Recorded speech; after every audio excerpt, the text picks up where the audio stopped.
அஸ்ஸலாமு அலைக்கும் வரஹ்மத்துல்லாஹி வபரகாத்துஹு. ரமலான் மாத பரிசு போட்டியில் 30 நாட்களுக்கான கேள்விகள் முடிந்துவிட்டது. இன்ஷா அல்லாஹ் எல்லாரும் பதில் அனுப்ப தயாராக இருப்பீங்க. பதில் டைப்பிங்கில் தான் வரணும்.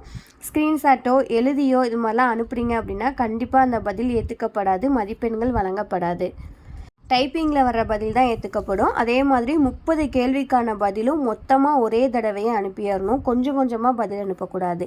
முழு ஹதீஸ் அனுப்பினால் கண்டிப்பாக அந்த கேள்விக்கு மதிப்பெண் கிடையாது. எந்த நூலில், குர்ஆன்லையா நீங்கள் இல்லை எந்த நூல்களில் பார்க்குறீங்களோ அந்த நூல்கள் பெயரும் ப்ளஸ் அது எந்த நம்பர் அப்படிங்கிறதையும் கண்டிப்பாக குறிப்பிடணும். இல்லை அப்படின்னா மதிப்பெண் குறைக்கப்படும். பதில் அனுப்புகிறவங்க உங்களோட பெயர், ஊர், தொலைபேசி எண் கண்டிப்பாக இருக்கணும். ஏன் அப்படின்னா நிறைய பேர் பதில் அனுப்புவீங்க. ஸோ அது யார் அப்படிங்கிறது எனக்கு தெரியாது. அதை நீங்கள் ஒரே பேர்லேயே கூட நிறைய பேர் இருப்பீங்க. அதுக்காக தான் அந்த உங்களுடைய பேர், ஊர் ப்ளஸ் நம்பரு இது அனுப்பணும். நீங்கள் பதில் அனுப்ப வேண்டிய நம்பர் ஸ்க்ரீன்ஷாட்டில் இருக்குது.